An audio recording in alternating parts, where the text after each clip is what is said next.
시어머니 요양원 보내고 집은 리브랜딩 해야지. 며느리가 몰래 통화한 내용입니다. 손녀가 녹음해서 제게 들려준 그날. 7년간 친딸처럼 아꼈던 며느리의 진짜 얼굴을 알게 됐습니다. 그리고 깨달았죠. 내 인생이 조회수 10만을 위한 콘텐츠였다는 것을. 안녕하세요. 저는 올해 73, 이름은 순자입니다. 평생 시어머니로, 아내로, 또 엄마로 살아왔죠. 그런데 올해 추석엔 제 평생 쌓아온 인내가 한순간에 무너져 버렸습니다. 그날 이후 저는 명절이란 단어만 들어도 가슴이 두근거려요. 아니, 두근거린다기보다는 숨이 막힌다고 해야 할까요? 여러분, 명절하면 뭐가 떠오르세요? 가족의 웃음, 따뜻한 밥상? 저도 그랬어요. 50년 넘게 명절이면 부엌에 서서 손이 부르트도록 나물 무치고 전 부치고 그게 제 자리였어요. 그게 사랑이라고 믿었거든요. 근데 이제 그 자리가 낯설어요. 오늘 제 이야기를 들어주시겠어요? 좀 긴 이야기가 될 것 같은데 끝까지 들어주신다면 정말 고맙겠습니다. 올해도 어김없이 명절이 다가왔어요. 달력을 보는데 참 이상하더라고요. 예전엔 명절 날짜가 보이면 가슴이 설렜거든요. 이번엔 아들이 뭘 좋아할까? 손녀 유라는 무슨 전을 제일 좋아하더라. 그런 생각들로 벌써 며칠 전부터 행복했어요. 근데 올해는 달력을 보는데 마음 한구석이 무거웠습니다. 왜냐하면 며느리 진이 때문이었어요. 그 애가 우리 집에 온 지도 벌써 7년이 됐어요. 처음엔 참 조용하고 얌전한 애였거든요. 어머니, 제가 도와드릴게요. 그러면서 부엌까지 따라 들어오고 그땐 정말 착한 며느리를 만났다 싶었죠. 근데 언젠가부터 달라지기 시작했어요. 휴대폰을 손에서 놓질 않더니 뭔가 계속 찍고 편집하고 처음엔 취미련이 했어요. 요즘 젊은 사람들 다 그러잖아요. 그런데 작년 추석 때였어요. 그 애가 삼각대를 들고 부엌에 나타나더니 이러는 거예요. 어머니, 제가 요리 영상 찍으려고 하는데 뒤에 계셔도 되죠? 자연스러운 분위기 살리려고요. 전 그냥 그러라고 했어요. 근데 그게 시작이었어요. 며칠 전부터 저는 꼬막을 씻고 나물을 다듬었죠. 시금치, 고사리, 도라지 하나하나 정성 들여서요. 요즘 애들은 이런 거 안 한다지만 조상 제사상엔 정성이 들어가야지. 그게 제 철학이었어요. 아니, 철학이라기보다는 그냥 제 방식이었죠. 그런데 며느리 진이가 그러더군요. 어머니, 요즘은 반조리로 다 해결해요. 효율적이잖아요? 시간도 아끼고 맛도 똑같은데 왜 이렇게 힘들게 하세요? 효율? 그 말이 어찌나 낯설던지요. 밥상이 효율의 문제였나요? 전 손을 씻으며 대답했어요. 그래도 손맛이 있어야지. 사람 손으로 만든 음식이랑 기계로 만든 음식이 어떻게 똑같겠니? 그랬더니 진이가 웃으면서 말하더군요. 어머니, 그게 요즘엔 고정관념이에요. 손마시고 뭐고 결국 똑같아요. 중요한 건 스마트하게 사는 거죠. 스마트, 그 말을 들으니 제가 굉장히 무식한 사람처럼 느껴지더라고요. 그 아이는 요즘 명절 브이로그인가 뭔가를 찍는답니다. 삼각대 세워놓고 카메라 앞에서 떠들어요. 표정도 계속 바뀌고 목소리 톤도 집에서 하는 것과는 완전히 달라요. 여러분 안녕하세요. 오늘은 시댁 생존기. 스트레스 안 받고 명절 보내는 꿀팁 가져왔어요. 그게 저희 집 얘기였어요. 처음엔 몰랐어요. 그냥 요리 영상 찍나 보다 했죠. 근데 아들이 넌지시 말해주더군요. 엄마, 진이가 요즘 유튜브 하는데 구독자가 꽤 많대요. 그걸로 돈도 좀 벌고. 돈? 우리 집 이야기로? 그때부터 제 마음이 조금씩 불편해지기 시작했어요. 근데 뭐라고 말할 수가 없었어요.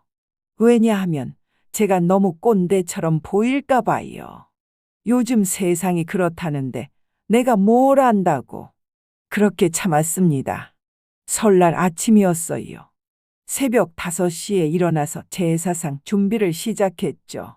조상님 상이니까 정갈하게 차려야 한다는 게 제 마음이었어요. 근데 부엌에 내려왔더니 진이가 벌써 와 있더라고요. 조명을 세팅하고 있었어요. 오늘 라이브 방송을 할 거래요. 시댁에서 보내는 설날 아침 컨셉으로 시청자들이 엄청 기대하고 있대요. 라이브 방송 우리 집에서요? 그 순간 머릿속이 하얘지더라고요.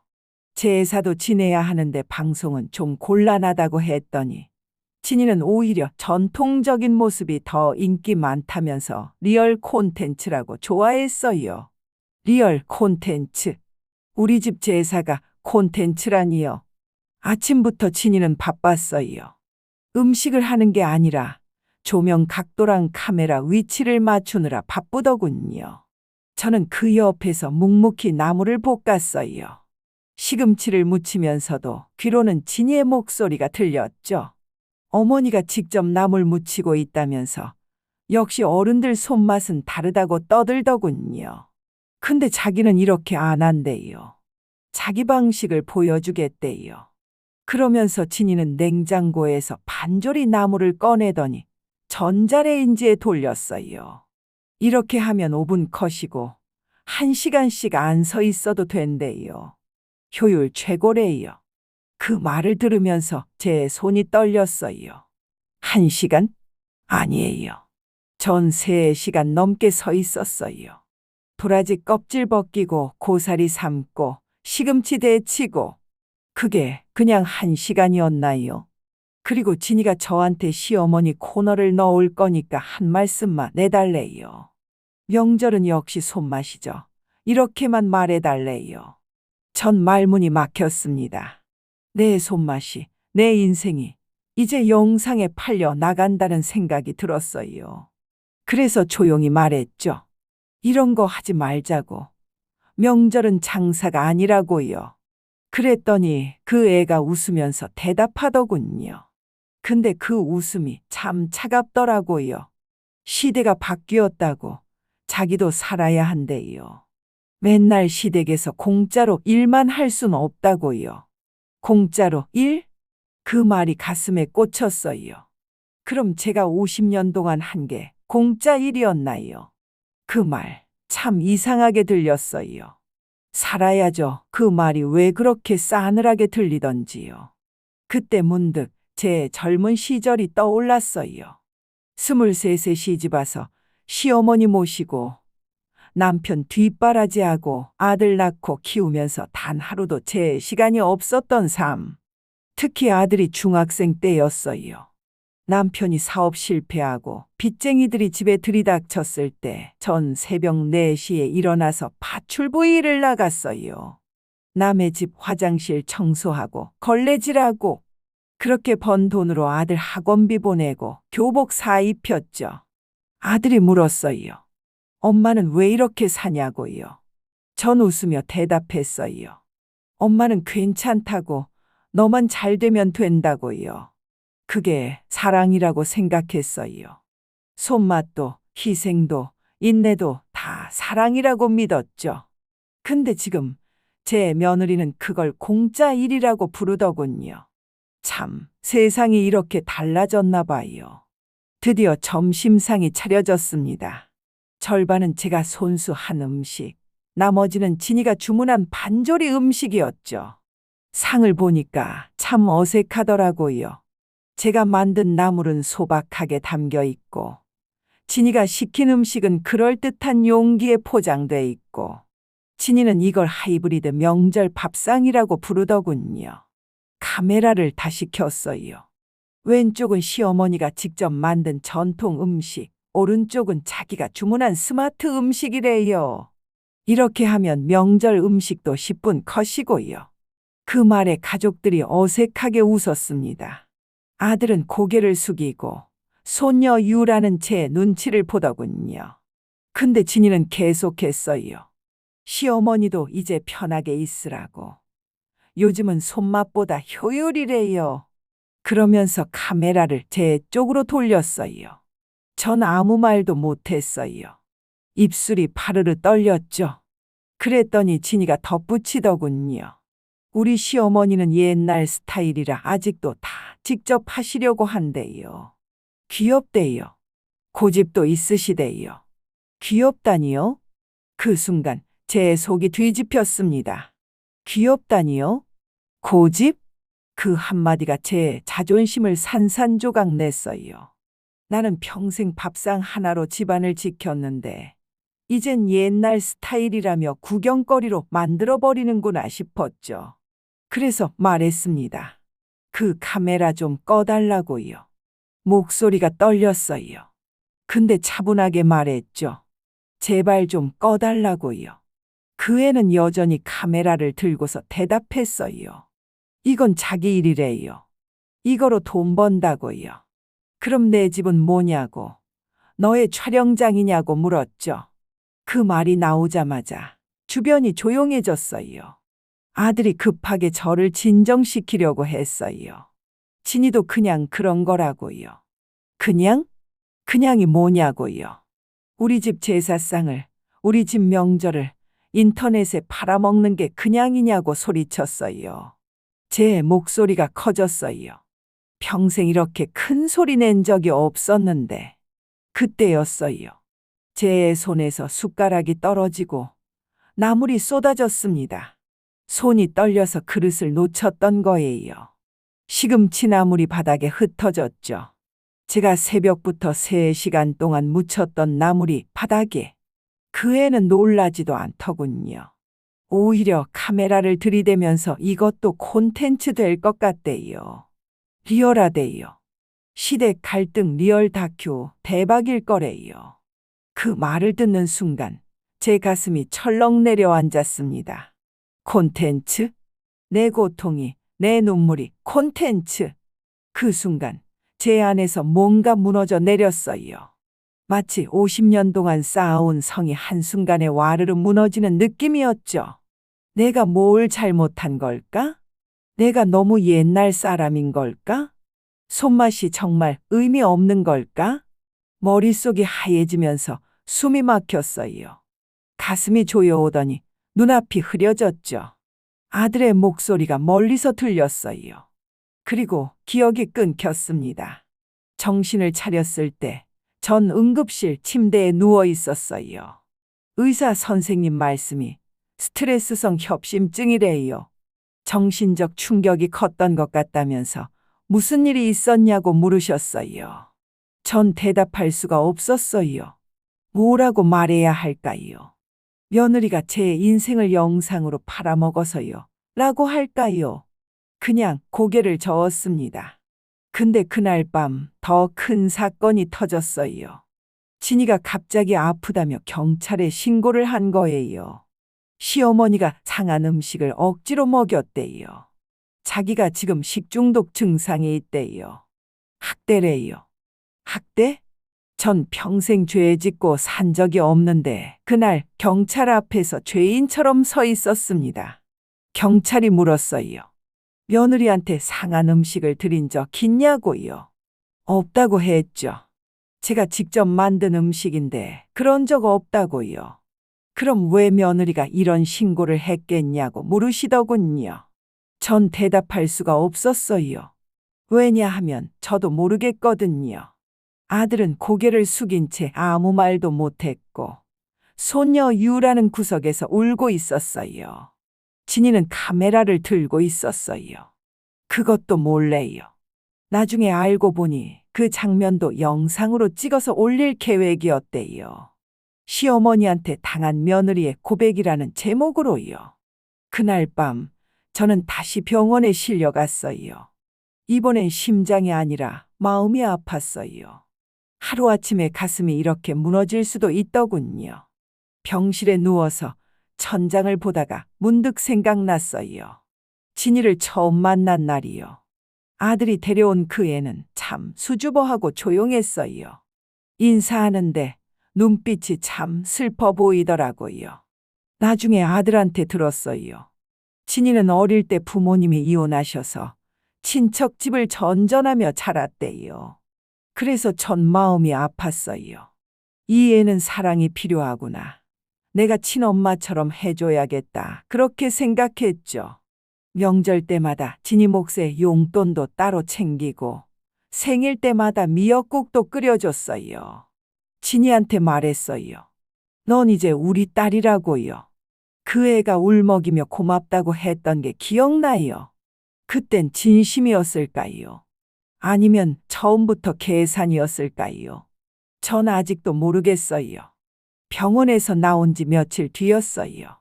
집에서 조용히 쉬고 있는데 손녀 유라가 제 방으로 들어왔어요.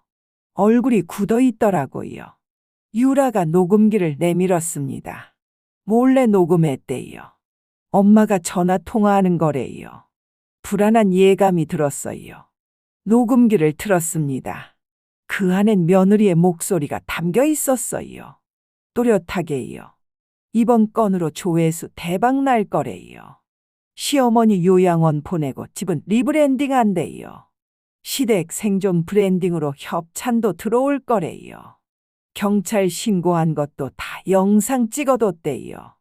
편집하면 완전 피해자 프레임 된대요. 시청자들은 다 자기 편이래요. 요즘 세상이 그렇대요. 며느리는 무조건 피해자래요. 시어머니는 솔직히 이용 가치 없어졌대요. 나이 든 사람 고집 센 것도 콘텐츠로는 한계 있대요. 이제 슬슬 정리해야 한대요. 정리? 그 말을 듣는 순간 녹음기를 떨어뜨릴 뻔했어요. 손이 바들바들 떨렸죠. 유라가 울면서 제 손을 꼭 잡았어요. 엄마가 너무한대요. 자기는 참을 수가 없대요. 그 순간 제 안에서 뭔가가 차갑게 식어버렸어요. 가족이, 제 며느리가 내 인생을 팔아서 돈을 벌려고 했구나. 요양원, 정리? 그게 제 가치였구나. 그때 깨달았습니다. 내가 참 바보였구나. 사랑만 주면 다 통할 줄 알았는데 이 세상은 그렇게 단순하지 않더군요. 손맛으로, 희생으로, 인내로는 부족했나 봐요. 그날 밤 잠을 못 잤어요. 창밖을 보면서 생각했죠. 내가 뭘 잘못한 걸까? 너무 착하게 산 걸까? 아니면 너무 바보같이 산 걸까? 평생 남을 위해 살았어요. 남편 위해, 아들 위해, 며느리 위해, 손녀 위해. 근데 정작 나 자신은요? 순자는요? 어디 갔죠? 그때 문득 깨달았어요. 나도 살아야겠다. 내 자리를 지켜야겠다고요. 며칠 뒤 저는 가족회의를 소집했어요.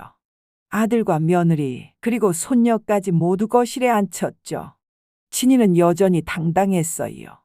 무슨 일이냐고 자기 바쁘다고 했어요. 전 녹음 파일을 틀었습니다. 아무 말 없이요. 진이의 목소리가 거실에 울려 퍼졌어요. 시어머니 요양원 보내고 이용 가치 없어졌어. 정리해야지. 진이의 얼굴이 하얗게 질렸어요. 전 차분하게 물었어요. 이게 내 목소리 맞냐고요. 진이는 입술을 떨다가 갑자기 소리쳤어요. 맞대요. 근데 어머니는 자기 입장 생각해봤냐고요. 맨날 시댁 눈치 보고 명절 때마다 일만 하고 자기도 사람이고 힘들대요. 아들이 놀라서 말렸지만 진이는 멈추지 않았어요. 자기는 어릴 때부터 버려진 애였대요. 친엄마한테도 친아빠한테도요. 그래서 절대 약한 모습 보이기 싫었대요. 절대 지고 싶지 않았대요. 그 애가 울면서 소리쳤을 때 전 가슴 한구석이 아프더군요. 진이는 계속 울었어요. 자기도 사랑받고 싶었대요. 근데 방법을 몰랐대요. 그래서 이렇게라도 해야 자기가 의미 있는 사람이 되는 것 같았대요. 그 말을 들으니 복잡했어요. 화가 나면서도 불쌍하기도 하고. 근데 전 말했어요. 단호하게요. 너한테도 사연이 있는 건 안다. 근데 내 아픔을 다른 사람 아픔으로 치료하면 안 된다고요. 넌 내 딸은 아니지만 내 손녀의 엄마다. 그리고 우리 가족이었다. 근데 이젠 아니라고요. 진이가 고개를 들었어요. 눈물 범벅이 된 얼굴로요. 다음 명절엔 거짓 없이 살라고. 누구 팔아먹지 말고 내 진짜 모습으로 살라고 말했어요. 전 그렇게 말하고 자리에서 일어났습니다. 진이는 결국 집을 나갔어요. 그 애가 떠나며 마지막으로 말하더군요. 죄송하대요. 그리고 명절 음식 맛있었대요. 정말로요. 그 말이 진심이었을까요? 전 대답하지 않았습니다. 그냥 돌아섰죠. 지금 제 식탁엔 화려한 음식이 없습니다. 하지만 그 어떤 명절보다 따뜻합니다. 손녀가 잡채를 하고 아들이 전자레인지로 전을 태워옵니다. 유라가 자기가 만든 잡채 맛 좀 봐달라고 해요. 한 입 먹어보니 간이 좀 싱거웠어요. 근데 맛있었어요. 왜냐하면 사랑이 들어갔거든요. 유라가 웃으며 물었어요. 할머니, 손맛은 사랑이냐고요. 전 유라의 머리를 쓰다듬으며 대답했죠. 그래, 사랑이지. 효율보다 오래가는 게 사랑이라고요. 요즘 저는 유라와 함께 요리를 해요. 카메라 없이, 조명 없이 그냥 둘이서요. 유라가 물어요. 이 나물은 왜 이렇게 묻히냐고요. 그건 말이야.